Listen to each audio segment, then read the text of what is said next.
बता दीजिएगा। Today we will be discussing about the National health Mission which was launched in 2013 में मई में, ये 15 या कुछ मई था उसके आसपास ही लॉन्च हुआ। और नेशनल हेल्थ मिशन के आपके बारे में कह सकते हैं कि it is a kind of umbrella, मतलब एक छतरी है हेल्थ मिशन का, जिसके अंदर सारी चीज़ों को जोड़ लेना है। भारत सरकार ने इस मिशन को 13 में जो लॉन्च किया, उससे पहले से बहुत सारे प्रोग्राम्स चल रहे थे। आप लोगों ने देखा होगा कि बहुत सारे प्रोग्राम इन्होंने डिस्कस किया, कब से आ रहे हैं। प्री पोस्ट इंडिपेंडेंट के बाद प्रोग्राम लॉन्च हुआ, और वो प्रोग्राम जो है फिर वो डिफरेंट डिजीज को टारगेट करता हुआ भारत सरकार का चल रहा है। उसमें आपने national vector borne disease control programme देखा। इन जनरल जो हमने प्रोग्राम्स की बात की थी, तो उसमें National vector borne disease control programme देखा, नेशनल नॉन कम्युनिकेबल डिजीज के लिए प्रोग्राम्स था, और डिफरेंट अलग अलग डिजीज के लिए प्रोग्राम्स है एड्स का, वो अलग अलग डिजीज ने डिस्कस किया। नेशनल हेल्थ मिशन का जो टारगेट था, उसका ये काम ये था कि ministry of family and health and family welfare ने इसको लॉन्च किया। इसका मिशन था कि जो वेरियस स्कीम्स चल रहे हैं गवर्नमेंट ऑफ इंडिया के, जितने वेरियस प्रोग्राम हैं, उनको एकजा किया जाए और इस तरह से इसको प्रोसेस किया जाए कि इस प्रोग्राम जो गवर्नमेंट की पॉलिसीज है, उसका जो एक्सेस है वो ज्यादातर लोगों तक वो पहुंच सके, और क्वालिटी एक्सेस हो, मतलब कि जो हेल्थ केयर जो सिस्टम है, वो क्वालिटी हेल्थ केयर सिस्टम लोगों तक हम पहुंचा पाए। उसके थ्रू ये नेशनल हेल्थ मिशन लाया गया, और पहले से चल रहे मिशन को इसमें जोड़ा गया। और इसमें जो सबसे बड़ा इसका पार्ट था कि जो करना क्या था कि तो उस एरिया में जहाँ ऑलरेडी हेल्थ केयर सिस्टम है, वहाँ पे इंफ्रास्ट्रक्चर्स को मजबूत करना और पोटेंट करना, या उस पर जो लोग काम कर रहे हैं उसको थोड़ा सा कहते हैं ह्यूमन रिसोर्स से लेके जो क्वालिटी है उसकी, उसको इंफ्रास्ट्रक्चर ह्यूमन रिसोर्स की क्वालिटी उसको आपको अपग्रेड करना, ये इसका मिशन था। और दूसरे जहाँ जहाँ रीच आउट नहीं है, जहाँ प्रोग्राम्स आपके नहीं पहुँच पा रहे हैं, या फिर जिस एरिया में रूरल एरिया में या अर्बन स्लम्स में, या तो जो एरिया छूट गया है, उस एरिया को क्या करना है कि ज़्यादा से ज़्यादा वहाँ नए सेंटर्स खोलने हैं, वहाँ पे आपको रीच लोगों तक बढ़ाना है। जो गोल है वो यही था दोनों, एक तो एग्जिस्टिंग सिस्टम को मजबूत करना, क्वालिटेटिव और क्वांटिटेटिव बोथ, एंड जहाँ सिस्टम्स नहीं है या पब्लिक तक रीच आउट नहीं है हेल्थ सिस्टम का, वहाँ नए सेंटर्स खोलना। इसमें नेशनल हेल्थ मिशन जो है वो आगे पुराने ही प्रोग्राम को, डिफरेंट प्रोग्राम को छतरी की तरह अंदर लेके वो आगे बढ़ा, जिसका जो मेन कंपोनेंट था नेशनल हेल्थ मिशन का, नेशनल रूरल हेल्थ NRHM जिसको बोलते हैं, नेशनल रूरल हेल्थ मिशन, उस अभी जो मेन इसका कंपोनेंट वो हुआ। और दूसरा national NUHM national urban health mission, ये दोनों मिशन को कंबाइन करके इसके नीचे चलाया जाना शुरू हुआ। इसमें जो बड़ा एरिया था उसमें देखना था आपको कि reproductive, maternal, newborn, child and adolescent health जो था उसको देखना था, कम्युनिकेबल डिजीज का कंट्रोल था, नॉन कम्युनिकेबल डिजीज का कंट्रोल था, ये सारी चीज़ों को इसके अंदर लेके चलना था। इंडिया में पहले भी जो बहुत सारे प्रोग्राम्स लॉन्च हुए, जो अब इसके अंदर आ गए हैं सारे के सारे, वो डिफरेंट टाइम पे जो लॉन्च हुए हैं, उनके अलग अलग उसके टारगेट थे जो बहुत अचीव हुए, बहुत सारे अचीव नहीं हो पाए। जो सबसे बड़ा काम था नेशनल हेल्थ मिशन का, वो काम ये था कि आउट ऑफ पॉकेट जो खर्च हो रहा था, एक्सपेंसेस हो रहे थे, आउट ऑफ पॉकेट एक्सपेंस करने के एक्स्ट्रा खर्च और लोगों पे जो बर्डन आता है इसका हेल्थ का, जबकि सरकार आपके लिए, आप ही के पैसे सरकार चलती है, सरकार आपके बजट से जो आप टैक्स देते हैं डिफरेंट फॉर्म में, उसी पैसे से गवर्नमेंट इंस्टीट्यूशंस बनाती है, तो वो इंस्टीट्यूशंस में आपके इलाज हो जाने चाहिए। लेकिन चूंकि अरेंजमेंट मैनेजमेंट सही से नहीं था, इसकी वजह से लोग ज्यादातर प्राइवेट की तरफ जाते हैं। जैसे हमने एड्स में देखा, टीबी में हमने देखा, टीबी में भी देखा हमने कि 80% से ज्यादा जो केसेस हैं वो आपको प्राइवेट को पहले कंसल्ट करता है, जबकि दुनिया की सबसे अच्छी दवा, सबसे अच्छा मिशन के तहत वो चल रहा है आपको गवर्नमेंट का जो डॉट्स चल रहा है।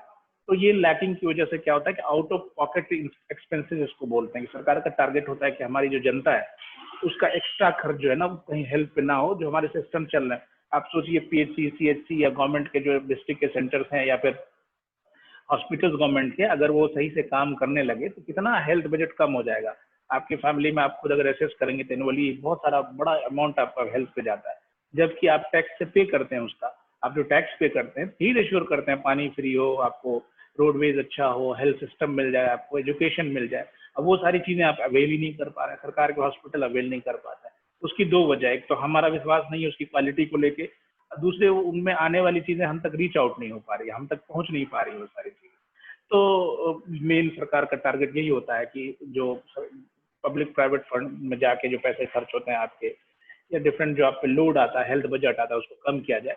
पहले भी इसको लेके बड़े बड़े प्रोग्राम जो सरकार ने लॉन्च किए, उस प्रोग्राम में देखिएगा 1992 में CSSM कहलाता है, child survival and safe motherhood programmes launch किया गया, जिसमें ये देखा जाता था कि न्यूनेटल केयर से लेके बच्चे का केयर और मदर का, जो मदर कंसीव करती है वहां से लेके वो पूरा प्रोग्राम्स जो उसमें देखा जाता है, फिर पूरा कवर करता था मदर एंड चाइल्ड हेल्थ को। ठीक है, उसके बाद 1997 में प्रोग्राम लॉन्च हुआ जिसका नाम था RCH, reproductive and child health. इसमें मदर एंड चाइल्ड दोनों आया, वो RCH 1 बोला गया उसको, थोड़ा और एडवांस वे में आया ये। फिर 2005 में इसका नाम बदल के वो RCH 2 सेकंड RCH लॉन्च हुआ।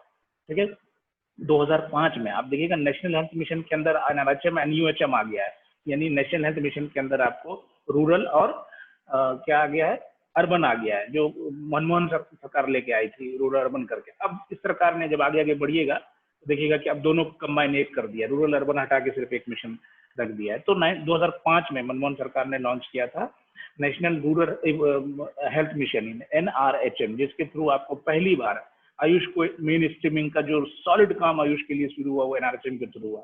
5 में हुआ, उसके बाद 8 से 9 तक देखिएगा आपने कि जो आयुष के डॉक्टर्स थे उनका रिक्रूटमेंट शुरू हुआ, फिर जाके घर घर आयुष जो है सरकारी गवर्नमेंट इंस्टीट्यूट्स में जब आयुष के डॉक्टर होंगे तो उसका स्प्रेड आउट होगा, प्रचार ज्यादा होगा, तो इस वजह से फिर आपने देखा कि उसके बाद वो शुरू हुआ। फिर आपने एक चीज अभी देखा था मैंने कि जो आपको बताया था कि उसमें reproductive maternal newborn child and adolescent health care करके आया था ना एक मामला, तो ये जो है जिसको RLH कहते हैं, प्लस ए स्ट्रेटजी यानी एडोलेसेंट की अलग से स्ट्रेटजी आई, 2013 में लॉन्च हुआ। इसी साल जिस साल जो आपको नेशनल हेल्थ मिशन लॉन्च हुआ, 2013 में फिर नेशनल हेल्थ मिशन आया, नेशनल हेल्थ मिशन आया national rural health mission urban health mission के बाद। ठीक है, अब नेशनल हेल्थ मिशन आके इसको कंबाइन एक जगह शुरू कर दिया। ठीक है, और एक प्लान 2014 में आया, इंडियन न्यूबॉर्न एक्शन प्लान। कभी कभी पूछा जा सकता है आपको कि पिछले 2 डेकेड्स में जो है जो नेशनल जो हेल्थ इश्यूज हैं या प्रोग्राम्स है उसको करने के लिए कौन कौन बड़े प्रोग्राम्स आए, जिसको NHM ने अपने अंडर ले लिया है, तो उसमें ये सारी चीजें आपको दिखेगी कि किस तरह से पहले जो है CSSM आया, RCH 1 RCH 2 आया, ये सारी चीजें देखिएगा। अच्छा, इसकी जरूरत क्यों पड़ी, why we are need to have the National health Mission, इसकी जरूरत क्यों पड़ी या क्यों इसको किया गया। आप अगर देखेंगे अभी सिनेरियो, तो डिजीज का बर्डन बहुत तेजी से बढ़ता जा रहा है। कम्युनिकेबल डिजीज हमारे देश में, दुनिया से जो डेवलप कंट्रीज है वहां से तो खत्म हो रही है, लेकिन हम जैसे देशों में जहाँ डेवलपिंग कंट्रीज है वहाँ पे कम्युनिकेबल डिजीज अभी भी बहुत बड़ा मामला है। अभी तो आप पेंडेमिक के तौर पे कम्युनिकेबल देख सकते हैं, तो ये तो एक पेंडेमिक रेयर नई डिजीज है, लेकिन ओल्ड जो कम्युनिकेबल डिजीज थी उसमें भी हमारा बर्डन कम नहीं हुआ है, और वो कम नहीं हुआ है, ऑलरेडी नॉन कम्युनिकेबल डिजीज बुरी तरह से फैल रही है। हम लोग ऐसे एम्फीबियन हो गए ना, जो इंडियन सब कॉन्टिनेंट है, यहाँ हम लोग बेसिक इंफ्रास्ट्रक्चर तैयार नहीं किया, हेल्थ एजुकेशन लोगों को दिया नहीं, लेकिन खान पान का और लिविंग स्टैंडर्ड हमने बढ़ा लिया मॉडर्न की तरह, वेस्टर्न स्टाइल में। हुआ क्या कि इंफ्रास्ट्रक्चर तैयार नहीं हुआ, हेल्थ एजुकेशन नहीं हुआ, तो कम्युनिकल डिजीज चलती गई, वो हमारे अंदर रही ही। और उसके साथ साथ लाइफ स्टाइल और खान पान वेस्टर्न होने की वजह से, कैसे लाइफ स्टाइल, सीडेंटरी लाइफ हो गई। हर घर में आप देखिएगा कि लोग 5, 7, 8 घंटा ऐसे ही खाना खाते हुए बैठे हुए हैं। इस मतलब कि लाइफ स्टाइल में जो उनके रहने का अंदाज है ना, बहुत वो हो गया, मतलब कि आरामदेह हो गया, जिसकी वजह से आपको डायबिटीज, कैंसर जैसी डिजीजें, या फिर आप ओबेसिटी देख सकते हैं, दूसरी डिजीज बढ़ती चली गई। तो वेस्टर्न लाइफ है, खाने की आप देखिएगा पैक्ड खाना, पहले से ऑलरेडी मेड खाना जो है वो स्टोर में रखा हुआ खाना। इंडियन कल्चर था कि डेली बनाए, हर टाइम बनाए, हर टाइम खाते थे। उससे क्या होता है, फ्रेश चीज गई, और जो खाने को स्टोर करने से उसके अंदर जो डिग्रेडेशन होता है, उसके फूड क्वालिटी वो नहीं हो पाता। जब आप पैक्ड चीजें लेंगे, रोटी को रिप्लेस कर दिया ब्रेड ने, तो वो उनके साइड उसके उससे कंटेंट भी आपको सही से नहीं मिलेगा, तो आपका न्यूट्रिशन लेवल कम हुआ, इम्यूनिटी कम हुई, माल नरिशमेंट आया बच्चों में। और दूसरा क्या है कि आप फिर उसके अंदर जो एक तो कंटेंट कम आया, दूसरा उससे जब डिकम्पोजिशन प्रोसेस में स्टोर्ड फूड जाता है तो उसके साइड इफेक्ट्स फिर बॉडी में जाने वाले स्टार्ट होते हैं।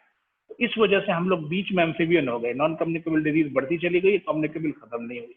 तो ये लोड बहुत ज्यादा है, इसलिए सरकार ने जो मिशन लाती है उसका टारगेट होगा कि why we are coming with the new ideas and in collaboration with the other existing ideas. इसकी वजह यही है किसी तरह से डिजीज को कंट्रोल करें। ठीक है, high child and maternal death, यानी माँ और बच्चों की जो डेथ है बहुत ज्यादा हो रही है डिलीवरी के वक्त, अभी भी हम बहुत कम नहीं कर पाए इसको। ऐसे पिछले 2 डिकेड्स में बहुत कम हुआ है, लेकिन ये मिशंस के तहत और थोड़ा सा इसको और इंटेंसिफाई करने की जरूरत है। इंडिविजुअल केयर्स बढ़ते चले गए, इस वजह से लाया गया। 50% under nourished and anaemic women and children, even के 4-5 साल पहले का डाटा था, अभी भी डाटा था और बढ़ेगा ही कोविड की वजह से। गुजरात जैसे स्टेट में जो कहते हैं कि भारत का डेवलप स्टेट, वहाँ 50% ज्यादा बच्चे नरिश्ड, माल नरिश्ड हैं। तो अब आप बिहार की और यूपी की और rest of the part of the country को आप सोच सकते हैं उनके हालत कितने कम। बहुत सारे डाटा तो बिहार से आते ही नहीं है। अब चूंकि आरबीएस के आगे शायद डाटा आए, वो भी डाटा किस तरह से भरा जाता है उसकी सत्ता पे भी आपको सवाल होना चाहिए। तो कहने का मतलब है कि रियल पिक्चर आप देखेंगे तो बहुत बुरा है। मुझे लगता है 70% के आसपास बिहार जैसे राज्य में बच्चे लोग माल नरिश्ड है। अब वो माल नरिश्ड बच्चे में कितनी बीमारियां होनी, अगर वो बच भी गया तो उसके बॉडी में कितनी डिफॉर्मिटीज यंग होते होते हो जाएंगे। इन सारी चीजों को ध्यान में रख के हेल्थ सिनेरियोज को ये मिशन लाएगा। Water and sanitation challenges remain. अपनी जो डेवलप सिटीज है वहां तो ऑलरेडी वाटर लेवल धीरे धीरे नीचे जा रहा है। गाँव में भी अगर आप ये देखेंगे तो बिहार के एक रिसर्च कर रहे हैं डॉक्टर रमन, नाम भूल रहा हूँ मैं उनका, यहाँ से हैं महावीर कैंसर संस्थान से। उनका कहना है कि मोस्ट ऑफ द डिस्ट्रिक्ट हमारा जो है वो उसमें पानी के लेवल, एक तो खराब पानी खराब है, लेवल भी कम है, और खराब पानी में बेरिलियम और दूसरी चीजें आयरन इतना ज्यादा है कि बहुत ज्यादा कैंसर के केसेस बढ़ रहे हैं इसमें आपको बिहार में। तो इसी तरह से अगर पूरे इंडिया में देखेंगे तो जो चैलेंजेस है वाटर का वो बहुत ज्यादा है। बहुत बड़ी आबादी अभी भी हमारे यहाँ जो है वो सरफेस वाटर पे वो रिलाई कर रही है, तो उसको भी इसके अंदर करना था। फूड सिक्योरिटी, मतलब ये हमको अश्योर करना है कि कोई भूखा ना मरे, उनको सारी चीजें टाइम से मिलती रहे। ठीक है, तो इसके लिए भी सरकार के बहुत सारे मिशन है जो पॉलिटिकल उनके एजेंडा होते हैं, उसमें भी देखिए वो लाते हैं कि सबको घर घर खाना देंगे, चावल फ्री, ये सारी चीजें। या स्कूल में आप देखेंगे कि जो मिड डे मील लाया गया, बच्चों के हेल्थ को लिए लाया गया। आप ये जो programme representing child health care, तो चाइल्ड हेल्थ केयर यही चीज तो है कि बच्चे जो छोटे छोटे स्कूल पहुंच रहे हैं उनके खाने की भी सिक्योरिटी हो, तो खाने के बहाने भी एजुकेशन भी सही हो जाएगा। तो ये एक मास्टर प्लान टाइप की चीज रही। इसी तरह जो एग्जिस्टिंग चीज में आपने बताया, मलेरिया, डेंगू, चिकनगुनिया, ये सब चीज लगातार सीजनल वेरिएशन या क्लाइमेट चेंज की वजह से फिर से बढ़ रहा है। डेंगू देखिएगा कि आप लगभग खत्म पे चला गया, फिर से आ गया। मलेरिया भी ऑन द राइज है। पब्लिक हेल्थ रेगुलेशन जो है बहुत कमजोर है, जिसकी वजह से चीजें टाइम पे लोगों को हम नहीं पहुंचा पा रहे हैं, इफेक्टिव वे में नहीं हो पा रहा है। हेल्थ केयर सेक्टर में इतना बजट है लेकिन गवर्नमेंट हेल्थ केयर सेक्टर में लोग रिलाई नहीं कर पाए, आ नहीं पा रहे हैं। इसको स्ट्रेंथन करने के लिए, थोड़ा और मॉडिफाइड वे में लाने के लिए जो नेशनल हेल्थ मिशन लाया गया, उसका एक गोल था, यानी इसका जो विजन है, attainment of universal access to, universal access यानी सब लोग की रीच हो वहां तक, हर जगह, equitable, affordable and quality health care service. Equitable, सबको बराबरी के साथ हो, उसमें कोई ये ना हो कि शहर के लोग को अच्छा मिल जाए, गांव को नहीं मिलेगा। ये अपने यहाँ अलग अलग जो है सेक्ट है, जाति व्यवस्था, ऊंच नीच, बड़ा छोटा, पढ़े लिखे गरीब, ऐसा नहीं, एकदम बराबरी के साथ। जो नेशनल मिशन में जितनी सारी चीजें होती वो इक्विटेबली होती। अफोर्डेबल मतलब कि जरूरी नहीं कि हर चीज हम फ्री दे सकें, तो कुछ मिनिमम हो और लोग अफोर्ड कर पाए। जैसे गांव में, शहर में लोग पे कर देते हैं बहुत सारी चीज, गांव में नहीं कर पाते। बेसिक स्ट्रक्चर्स के लिए वो पे नहीं कर, तो क्या होगा कि वो नहीं जा पाएंगे सेंटर्स पे, फिर वो स्कूल नहीं जाते। इसलिए जितनी भी प्रोसेस आती है ना वो अफोर्डेबल रेंज में या ऑलमोस्ट फ्री लाई जाती है। क्वालिटी हेल्थ, अब पैसे लोगों के अंदर आ गए।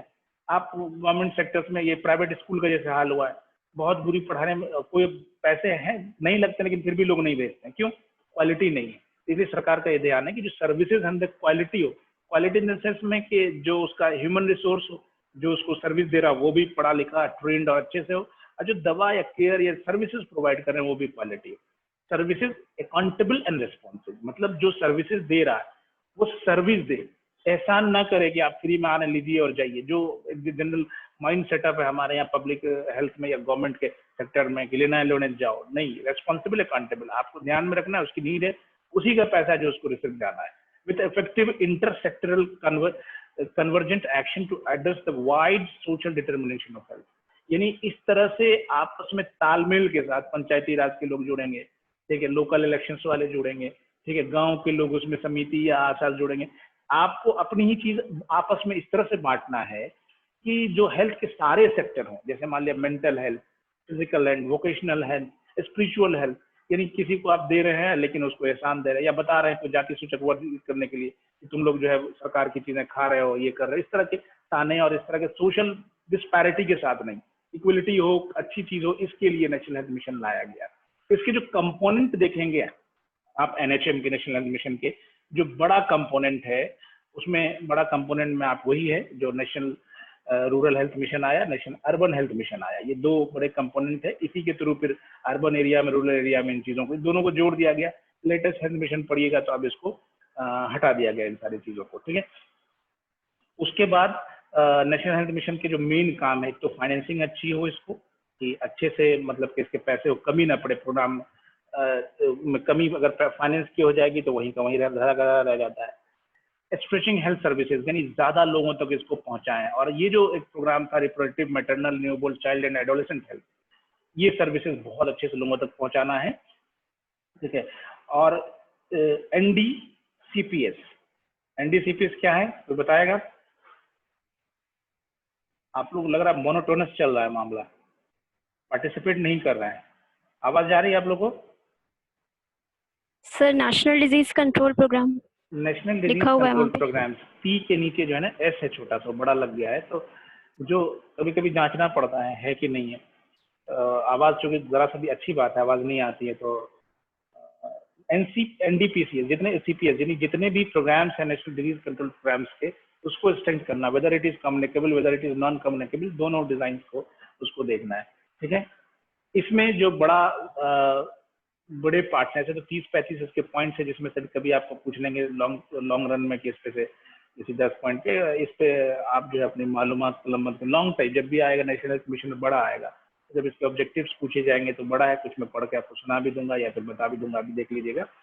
तो उसमें जो सबसे बड़ी चीज़ है वो क्या है कि reproductive and child health care, उसको देखना है। Communicable disease, non communicable infrastructure, infrastructure मतलब ये होता है उसमें एक तो बॉडी बने, कि वो सेंटर्स बने जो या तो प्राइमरी हेल्थ केयर सेक्टर के हो या फिर अर्बन डेवलपमेंट्स में वो सेंटर्स हो, और उसके साथ ह्यूमन रिसोर्स हो, डॉक्टर सही से हो, नर्सेज हो या फिर मल्टीपर्पज वर्कर हो। जितने प्रोग्राम्स आपने देखे पीछे, उसमें क्या होता है कि सारे जो है प्रोग्राम्स होते हैं वो किस पे चलते हैं, आपके मल्टीपर्पज हेल्थ वर्कर पे, जो या आशा कह लीजिए, तो उन पे तो उनके भी सही टाइम से रिक्वायरमेंट हो, आए वो और वो काम चल पाए। जो टीबी के प्रोग्राम चल रहे हैं, आपको national vector mode disease control के प्रोग्राम चल रहे हैं, या फिर नॉन कम्युनिकेबल डिजीज प्रोग्राम चल रहे हैं जिसमें आपको ये वो डायबिटीज है, कैंसर है, कार्डियोवैस्कुलर डिजीज है, ये सारी आती है, ओबेसिटी वाला है, नेशनल टोबैको कंट्रोल प्रोग्राम चल रहा है, programme for health care of elderly, ये सारे मेन कंपोनेंट्स इसके अंदर काम करते हैं। कुछ लोग अभी भी ज्वाइन कर रहे हैं और आधे क्लास के बाद मैं जनरली ज्वाइनिंग नहीं दे रहा हूँ, इसलिए प्लीज ध्यान रखें कि ऐसे बीच में आने की कोशिश ना करें। इसमें देखिए जो मेन कंपोनेंट्स हैं, इसके कंपोनेंट्स तो ये 6-7 हमने बता दिया। इसमें था कि जो मेन इसके जो पॉइंट्स आए कि जो एनएचएम के थ्रू जो है वो टारगेट था कि आईएमआर, इन्फेंट मोर्टेलिटी रेट, और एमएमआर, मदर जो मैटरनल मोर्टेलिटी रेट जो होती है, जो माँ डिलीवरी के वक्त दिल्ली के आसपास या बच्चे के कंसीव करने के लिए मर जाती है, ये एक बड़ा इंडिकेटर है जो आप बताता है कि हेल्थ सर्विसेज कैसी है आपके यहाँ। इनको रोकने का प्लान था इसके थ्रू। तो इसके थ्रू कुछ पॉइंट सरकार ने जो जाए कि इसके थ्रू मतलब जो नेशनल हेल्थ मिशन है, उसके बाद हम लोग लेंगे एनआरएचएम क्या होता है, एनएचएम क्या होता है, लेकिन पहले इसके पॉइंट्स आप जान लें कि जो इंस्टीट्यूशनल डिलीवरी पहले सरकार का टारगेट है कि इसके थ्रू जो इंस्टीट्यूशनल डिलीवरी है उसको बढ़ाया जाए, ठीक है। जिसमें जननी सुरक्षा योजना है, आप लोगों ने देखा होगा कि सरकार इस चीज को प्रमोट करती है कि आपकी जो डिलीवरी हो वो डिलीवरी इंस्टीट्यूट्स में हो, कोई भी गवर्नमेंट की तरफ से हो सकता है कि जल्दी आपके कॉलेज में स्टार्ट हो, प्रोसेस में है, गवर्नमेंट का काम लगता है कि यहाँ भी वो चीज़ है। उसमें रुकी हुई है योजना, इसमें लिंक करना पड़ता है कि हर डिलीवरी के साथ आपको पैसे देने हैं, और सीसीआईएम की रिक्वायरमेंट भी है कि डिलीवरी आपके यहाँ होने चाहिए। तो कोशिश किया है, देखें शायद लिंकअप हो जाए, तो ये कोई बड़ा मसला नहीं। तो उसमें हर डिलीवरी पे पैसा इसलिए रखा गया है, और एक तो कुछ लेना नहीं है उनसे, पैसा इसलिए रखा गया है ताकि लोग इंस्टीट्यूशन में आए, अदरवाइज नहीं तो उस वक्त कॉर्ड काटने के वक्त या फिर उस डिलीवरी के वक्त जो क्रॉस ये होती थी, मतलब कि डिजीज फैलती थी आपस में, कम्युनिकेट होती थी, उसको रोकने की। इंस्टीट्यूट में आएंगे तो ब्लेड अच्छा यूज होगा, ट्रेन दाई होगी, ओटी अच्छा होगा, तो ये सब चीज को एश्योर करने के लिए किया गया। Capacity building of health care providers, basic and compressive basic obstetric care, वहाँ पे जो ओटी हो अच्छा हो। जैसे इसमें आपको दूसरी जो प्राइवेट संस्थान है वो भी सरकार की मदद कर रही है, जो बिल गेट्स की है, आपको केयर इंडिया, वो भी इसको देखती हैं कि आरसीएस के प्रोग्राम के साथ वो जुड़ी हुई है। आप तो खैर नेशनल मिशन में आ गई है वो, कि जो आपका ओटी हो जहाँ पे डिलीवरी होती है, उसके जो स्टाफ हो सही से ट्रेंड हो, बार बार ट्रेनिंग हो उसकी, या जो प्रोग्राम्स है उसके सही से, जो भी इंस्ट्रूमेंट्स है उसका सही से आपको टाइमली उसका आपको वो साफ सफाई होता रहे, उसको डिसइंफेक्ट करते रहे, या कुछ इस तरह के केसेस आए जिसमें उसको पूरी तरह डिस्पोज ऑफ करना है, तो सारे स्टाफ को ट्रेन करना होता है। Operationalisation of sub centre, primary health care centre, community health service at district hospital 24/7, मतलब कि 24 घंटे सर्विसेज आपको देना है। इन चीज़ों को primary health care centre, sub centre जो होते हैं तालुका लेवल पे, पीएचसी लेवल पे, या फिर आपको एडिशनल पीएचसी वगैरह जो होती हैं, वहाँ पे सारी जगहों पे 24/7 सर्विसेज चलाने के लिए सरकार ने इसमें एम रखा, नेशनल हेल्थ मिशन में एम रखा था। Name based web enabled tracking of pregnant women to ensure antenatal, intranatal and postnatal care. इस तरह से उनकी कोडिंग की जाए, इस तरह से उनके वो क्या कहते हैं कि डायरेक्टिव तैयार किया जाए, उनका जो है पूरा डाटा तैयार किया जाए कि जल्दी जल्दी उसको जो हम सारी चीज़ें, सारे प्रोग्राम्स के से जो स्कीम्स है उसको दे सकें, जिसकी वजह से दो चीज़ें, IMR और MMR, इन्फॉर्म मोर्टेलिटी रेट, बच्चा पैदा लेते वक्त या उसके आसपास बच्चे जो इन्फेंट होते हैं उसकी जो डेथ रेट है वो कम कर सकें, और मदर जो है उसकी कॉम्प्लिकेशन की वजह से, चाहे वो कॉम्प्लिकेशन इस वजह से हो कि न्यूट्रिशन वैल्यू कम हो, तो हीमोग्लोबिन कम रहा हो, या फिर दूसरे कॉम्प्लिकेशंस अगर आ गए हैं उसके बॉडी में, तो उसको कम, उस वक्त उस कॉम्प्लिकेशन की जो डेथ होती है इसको कम करने के लिए। दूसरा क्या था, mother and child protection care in collaboration ministry of women and child development to monitor service delivery for mother and child. Mother and child की जितनी भी MCH भी देखिए आया, MCH2 भी आया, इसका टारगेट था कि इन सर्विसेज को इतने स्ट्रेंथन किया जाए कि इनके जो है सर्विसेज अच्छे से पहुंचे और डेथ रेट कम से कम हो। एंटीनेटल, इंटरनेटल और पोस्टनेटल केयर तो वही हो गया। Village health and nutrition days in rural areas and outreach activities for provision of maternal and child health services. Nutrition programmes को लेके उसको लेके हम अवेयरनेस प्रोग्राम करें, लोगों को समझाएं कैसी चीजें आप ज्यादा खाएं, किस तरह से नेचुरल चीजें लें, प्रोटीन वैल्यूज वाली चीजें लें, टाइमली कैसे खाएं, स्कूल के बच्चों के लिए या प्री स्कूल बच्चे और मदर के लिए खासकर इसको टारगेट करने के लिए। हेल्थ एंड न्यूट्रिशन का जो है वो एजुकेशन एंड डाइटरी जो डाइवर्सिफिकेशन है, क्या खाइएगा आपको, तो कितने आपको यूनिट्स जो है प्रोटीन मिल लेंगे, कितनी जरूरत है आपको प्रोटीन की, डेवलपिंग बच्चे को प्रोटीन की कितनी जरूरत है, या फिर मदर एंड चाइल्ड हेल्थ में उसके डिफरेंट बॉडी में के डिफरेंट कंडीशंस के हिसाब से कि अब कंसीव की है तो उसको क्या चीज़ ज़्यादा चाहिए, या फिर बच्चे अभी मान लीजिए कम वेट हुए तो उनको किस तरह की चीज़ें मदर को लेना है ताकि दूध से उसको सप्लीमेंट पहुंचे। ये सारे अवेयरनेस चीज़ें उनको माँ को और उसको बच्चे को पहुंचाना है। जननी शिशु सुरक्षा कार्यक्रम एक आया, ठीक है, प्रेग्नेंट वुमेन के लिए पब्लिक हेल्थ इंस्टीट्यूशंस जो होते हैं वहाँ पे, तो उसमें भी कुछ चीज़ें इस तरह से ऐड की गई कि ताकि माँ को ज़्यादा से ज़्यादा सहूलियतें दे चुके हैं। और एक जो बड़ा प्रोग्राम था reproductive maternal newborn child health and adolescent, वो बहुत टारगेटेड प्रोग्राम है जिसके हिसाब से एडोलेसेंट तक जो बच्चे आपको उनफवाने स्वभाव हम लोग कहते हैं कि 18 प्री यूनिवर्सिटी बच्चे हैं वहाँ तक सारे उनको केयर, मेंटल से लेके सारी चीज़ें, special new born care units सरकार की तरफ से डाले गए कि जो बच्चे पैदा लेते हैं उसको किस तरह से न्यू बॉर्न केयर करना है। अगर मान लिया वो वहाँ से हॉस्पिटल से वो डिस्चार्ज होके घर गया तो उसमें भी एक स्कीम आई है कि आशा उसको जाके घर पे उसको मदर को ट्रेन करे कि न्यू बॉर्न को किस तरह से आपको जो ट्रेन कर रखना है, किस तरह से उसके रेस्पिरेटरी डिजीज कंट्रोल करना है, किस तरह से उसके स्किन के केयर होना चाहिए, डिहाइड्रेशन नहीं होना, ये सारी चीज़ों के लिए प्रोग्राम्स में ये इनिशिएटिव्स डाले गए कि ये सारी चीज़ें हमको बतानी है। ठीक है, जितने भी लोग इसमें काम कर रहे हैं, कैपेसिटी बिल्डिंग का एक तरीका होता है कि जो लोग इसमें काम कर रहे हैं, आशा हो या मल्टीपर्पज वर्कर्स हो या डॉक्टर्स हो या हेल्थ केयर एडवाइजर्स हो, इन सबको rigorous time to time training देना है ताकि वो इसको लेकर ट्रेन हो जाएं कि जो सर्विसेज हैं वो और इफेक्टिव वे में हम सप्लाई कर पाए। उसी के लिए जो है आपको सुरक्षा योजना आती है, या फिर आपको management of neonatal and childhood illness करके एक प्रोग्राम आई थी जिसको हम लोग IMNCI कहते हैं, या फिर facility based newborn care FBNC कहते हैं उसको, या infant and young child feeding practices है। इसमें क्या होता है कि बच्चे मदर को सही फीडिंग प्रैक्टिसेस बताते हैं। आप देखिएगा कि बच्चों को थोड़ा टिल्ट करके उसका जो सर है हमेशा ऊपर की तरफ अप होना चाहिए, अदरवाइज नहीं क्या होगा कि मुंह जो है ना पीछे जब जाइएगा हलक में, वहां पर स्टिशन ट्यूब खुलती है, तो वहां से अगर वो ऐसे पीछे की तरफ टिल्ट रहेगा सर, उसका ना नीचे झुका रहेगा, बॉडी ऊपर रहेगी, तो क्या होगा कि वो जो दूध जा रहा है उसको जो वो सक कर रहा है मदर से जो मिल्क, वो हो सकता है कि स्टिशन ट्यूब में चला जाए, वहां से फिर उसको कान में इन्फेक्शन, CSOSM या फिर कान की दूसरी सपोर्टिव कंडीशन डेवलप हो सकती है। तो बच्चे के अंदर लगातार इन्फेक्शन होगा, फिर अलग से एंटीबायोटिक उनके डोज बढ़ाने होंगे उसको, नाक ब्लॉकेज, कान के अंदर दिक्कत होगी, टॉन्सिलाइटिस आगे चल के इन्फेक्शन हो सकते हैं, तो उसको खाने की कैसे फीड करना है, फीडिंग में कैसे हाइजीनिक प्रोसीजर करना है, तो उसके तहत यही प्रोग्राम था। Infant and young child feeding practices बताना है मदर्स को, एक्सपेक्टिंग मदर को या मदर जिसकी डिलीवरी हो गई। Indian new born action plan से आया बाद में कि इस तरह से neonatal mortality in still birth जो होता है इसको रिड्यूस करने के लिए लाया गया। होम बेस्ड न्यूबॉर्न केयर, जैसे हमने बताया कि होम बेस्ड न्यूबॉर्न का केयर करना है, डिलीवरी हो गई फिर डिस्चार्ज कर घर भेज दिया, या किसी वजह से घर ही पे हो गया तो आशा जाके उसको समझाएगी कि किस तरह से आपको जो है बच्चों की केयर करना है वहाँ पे, आशा के थ्रू या मल्टीपर्पज वर्कर के थ्रू उसको बताया जाता है।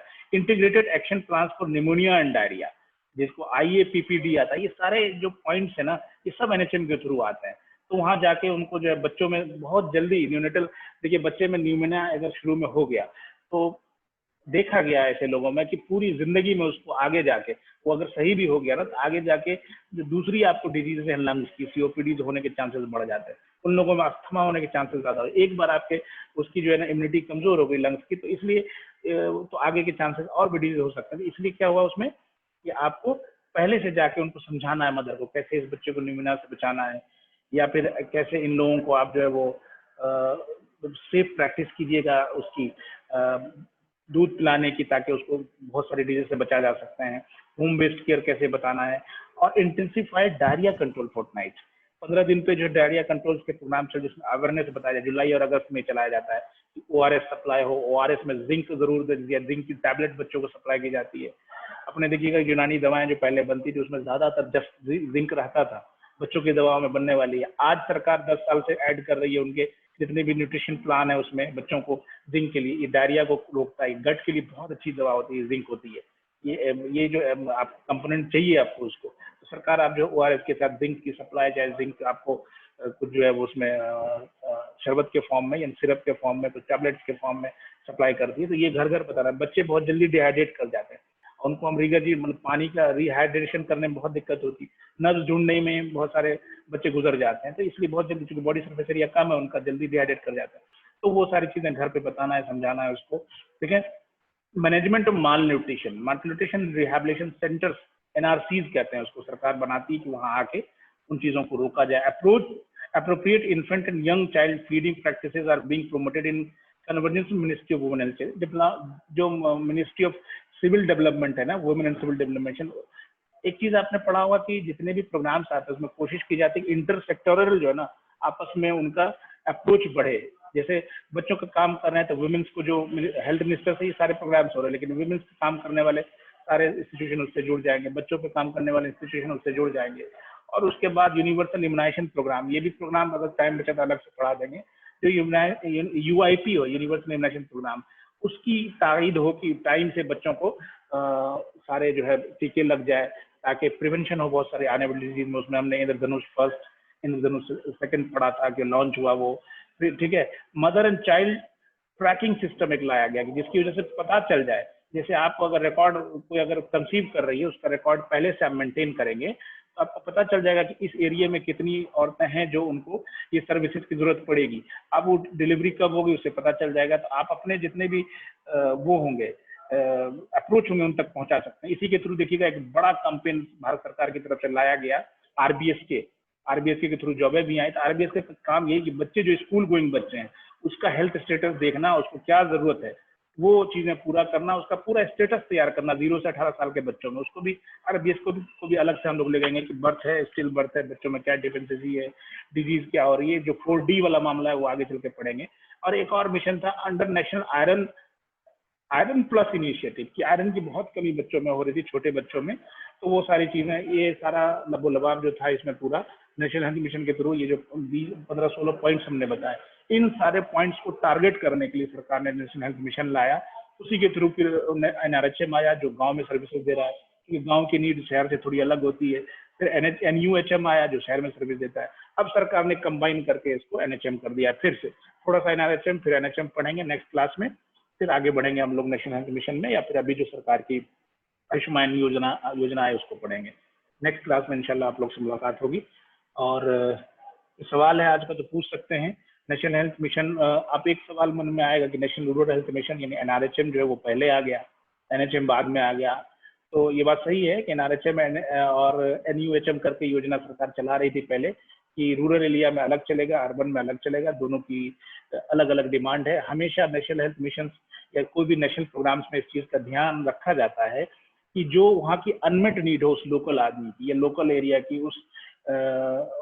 उस लोकेलिटी की, उस हिसाब से प्रोग्राम दिया। पोलियो में आपने देखा होगा मुस्लिम एरिया में टारगेट किया जाता था कि ऐसे लोगों को, मौलाना साहब को पकड़ो, मदारिस से लिखा के लाओ सारी चीज़ें, ताकि ज़्यादा से ज़्यादा हम लोगों तक रीच आउट कर सकें। तो ये प्रोग्राम बहुत अच्छा था, NRHM एंड NUHM था, लेकिन सरकार की अपनी पॉलिसी होती है, उन्होंने फिर इसको मर्ज कर दिया है। तो नेक्स्ट क्लास में हम लोग अलग से थोड़ा थोड़ा NRHM को NUHM को देखेंगे, और फिर हम लोग जो है वो सरकार की जो उसमें आपको RBS के भी आ जाएगा, बहुत सारी 15-16 योजनाएं, नाम और थोड़ा सा उसके बारे में मैं इंट्रोडक्शन दे दूंगा, बहुत ज़्यादा डीप में उसको पढ़ने की जरूरत नहीं। नई 2-3 योजना जो आई हैं, RBS के आया है, या फिर आपको अभी आयुष्मान भारत आई है, या फिर अभी रिसेंटली लॉन्च हुआ है, आपने देखा होगा national health and wellness, Ayush health and wellness centres, उसमें क्या करना है। तो वो तो बुक में है भी नहीं, लेकिन फिर भी मैं कोशिश करूंगा कि आप तक वो चीज़ पहुंचे। ये सवाल है, 2 मिनट है, आप लोग पूछ सकते हैं, अदरवाइज नेक्स्ट क्लास आप लोग ज्वाइन कर लें। हाँ, 2:15 हो गया, आप लोग नेक्स्ट क्लास ज्वाइन कीजिए इंशाल्लाह, तो कल हम लोग इसको देखेंगे।